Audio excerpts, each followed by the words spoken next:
Банкрот им се заканува на туристичките агенции бидејќи 5 месеци се со клуч на врата. 5000 семејства ќе останат на улица уште во август ако продолжи ваквата ситуација, предупредуваат туристичките агенции. Сите резервации им се откажани и не остваруваат никаков приход. Неповратна помош од Фондот за туризам според остварен промет лани и субвенционирање на платите до крајот на годината со 100% покривање на придонесите бараат туристичките агенции од државата.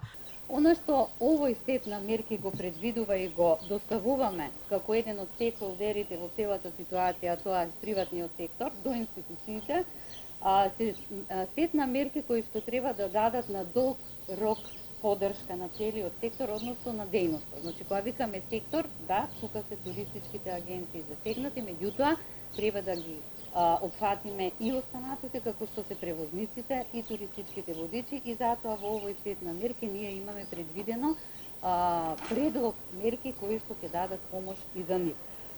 Ги сублимиравме во 9 точки, бараме 100% покривање и 14.500 мерката да трае до крајот на 2020 година. Наместо половична исполнетост, туристичките агенции бараат патниците да можат да го наполнат автобусот 70%. Бараат и продолжување на важноста на зелениот картон до 2021 година. Доколку сето ова не се излезе во пресред да се исполни, тогаш сите вработени ќе станат невработени и наместо овие мерки исполнети да им се дадат како помош и да бидат и понатака во активна состојба и продуктивни, ќе бидат невработени лица во Агенцијата за вработување. Меѓу другото, бараат и одложување на кредитите за 1 година, како и целосно ослободување од ДДВ. Мерките се веќе доставени до Министерството за економија.